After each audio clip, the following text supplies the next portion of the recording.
કેમ છો બધા મજામાં? અમારી યુટ્યુબ ચેનલમાં તમારું હાર્દિક સ્વાગત છે ને આજ આપણે જાય છે મિની ડાકોર. પરસોત્તમ મહિનો હાલે છે અને અમે નવરા હતા તો મીઠી કે હાલો જવું છે. મિની ડાકોર ક્યાં આવ્યું છે એ તમને બતાવશું સુરતની અંદર. વિડીયો આગળ લગી જોજો, મજા આવશે. અને અમારી મીઠી જો થઈ ગઈ છે કમ્પ્લેટ, પાણી પીને જો. પાણી લેવું લઈ લો, લેવાનું જ હોય. ચાલો પાણી લઈ લેવી, કારણ કે પાણી હોય તો સારું પડે બહારનું પીવું કરતા. તો હવે નીકળવી.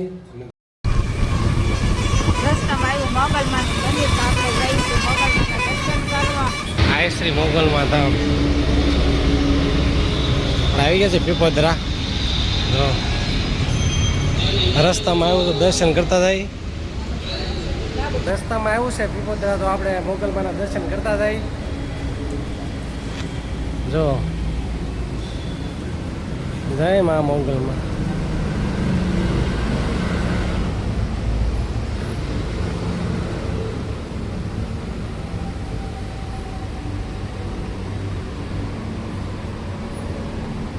ધૂણો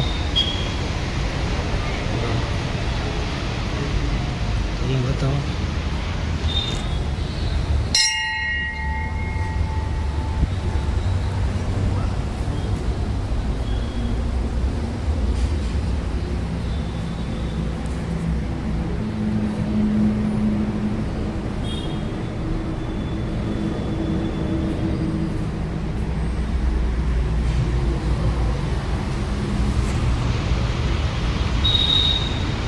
ઓમ રામેશ્વર મહાદેવ મંદિર આપણે દર્શન કરી લેવી ને આવે.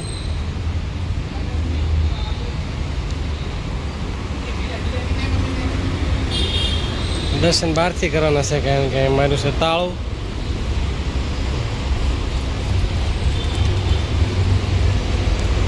જય મહાદેવ, જય ભોળિયાનાથ.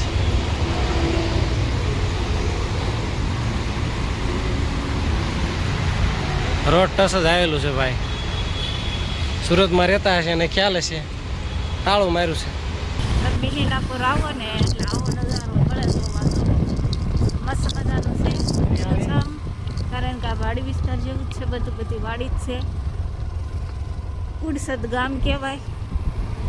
કુડસદ ગામમાં મિની ડાકોર આવેલું છે અને આ છે રસ્તો, મસ્ત મજાનો છે.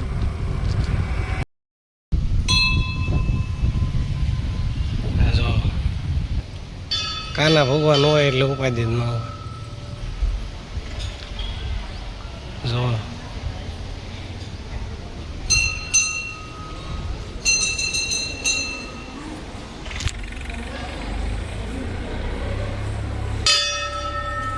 જય રણછોડ, જય કૃષ્ણ ભગવાન.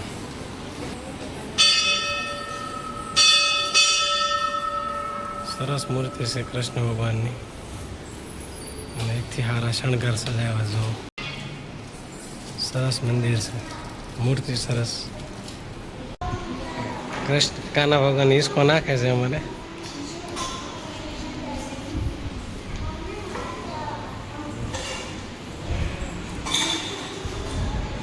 જો ભાઈ આ છે મંદિર.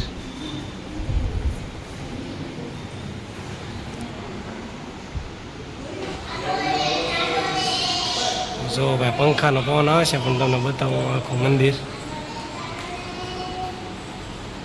જો આ રીતના છે કંઈક મંદિર રણછોડ રાયનું. તો બહાર જઈએ આપણે.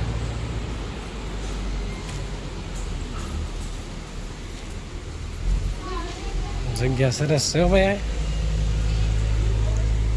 જો ઘણી જગ્યા છે.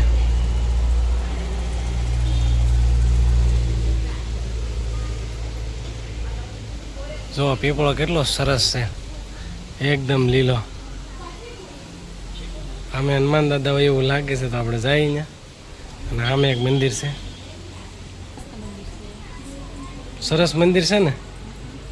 તો સામે કયા ભગવાન છે? હનુમાન દાદા છે, રામ લખન જાનકી છે. તો તમને બતાવ્યું વિડીયોમાં. ગાર્ડન સારું, જો જગ્યા સારી છે. મંદિર મોટું છે. આ છે હનુમાન દાદા, હનુમાનજી મહારાજની જય. જો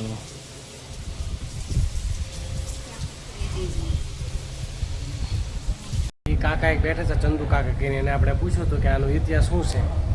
ઇતિહાસમાં તો એણે એવું કીધું કે વણઝારા લોકો અહીંથી આ કૃષ્ણ ભગવાનની મૂર્તિ લઈને જતા હતા, અને જે લૂંટેરાઓ છે એ લોકો આ ગામમાંથી નીકળ્યા એટલે મૂર્તિ લઈ જવા નહોતા દેતા.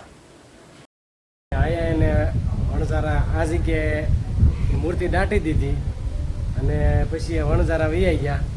પછી એક આ ગામમાં એક કાકાને સપનામાં રૂપિયા આવ્યા, અને 4-5 દિવસના સપનામાં આવતા હતા, એટલે એમ કીધું કે હું અહીંયા સૌ એમ, બરાબર. તો પછી સપનામાં આવ્યા ને ગામ લોકોને વાત કરી, તો અહીંયા ખોજ્યું તો મૂર્તિ નીકળી નહીં. કૃષ્ણ ભગવાનની મૂર્તિમાં ખોજ્યું પણ નીકળી નહીં, અને એમ કહેવાય છે કે પછી પંડિતોને બોલાવ્યા અને પછી વિધિ કરી, અને પછી અહીંયા મંદિર બન્યું છે. અને અહીંયા આ મંદિર 200 વર્ષ પહેલાંનું છે, 200 વર્ષ પહેલાંની આ વાત છે. અને આ કુરસદ ગામ છે, બહુ મોટું ગામ છે. તો તમે સુરતમાં રહેતા હોય તો અહીંયા આવજો. અને અહીંયા નવરાત્રિ અને પૂનમે આવો એટલે 5000 માણસો હોય એવું કહેવાનું છે કાકાનું. તમે અહીંયા આવો, કુરસદ ગામ છે, આપણે પીપોદરાથી અંદર આવો, થોડાક હાલો પૂર પાસેથી, એટલે આવે છે 6-7 કિલોમીટર થાય પીપોદરાથી. તમે આ જરૂર આવજો, એકવાર આ મંદિરની મુલાકાત લેવા. બહુ કૃષ્ણ ભગવાનની મૂર્તિ સરસ છે, અને મંદિર બહુ સરસ છે. જો આપણે આ સંધુ કાકાને પૂછ્યો તો બધું ઇતિહાસ, એણે આપણે કીધું છે, બરાબર.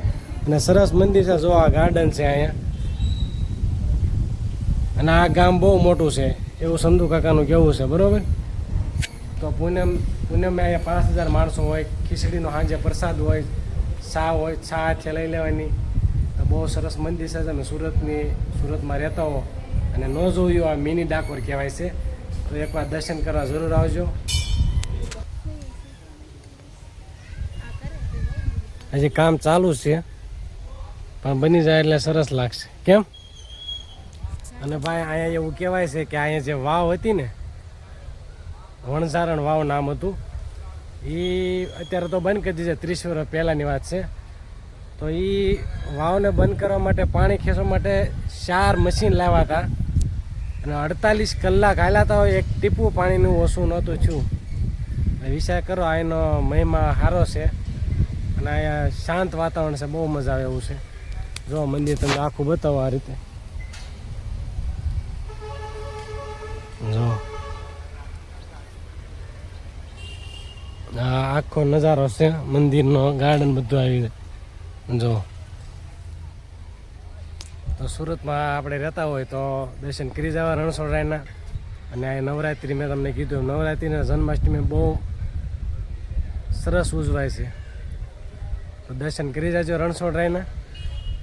હવે પાછા દર્શન કરી લીધા છે, કલાક આપણે અહીંયા ટાઈમ વિતાવ્યો, તો પાછા ઘરે જઈ તો નીકળવી છે. હવે આ કુરસદ ગામમાં જ આવેલું છે રણછોડરાયનું મંદિર, એટલે આપણે સુરતથી બહુ આગું નથી, તો ટાઈમ હોય તો દર્શન કરી જાજો.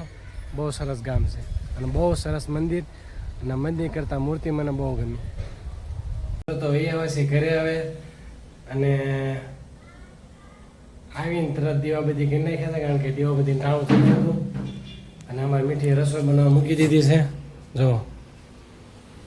અને મોબાઈલ જોવાનું ચાલુ જ છે પાછું. તો હવે રસોઈ બની જાય એટલે જમી લેવી, અને રણછોડરાયના દર્શન કરી આવજો. માટે આટલું જ. ફરી પાછા મળશું નવા વિડીયો સાથે. જય માતાજી.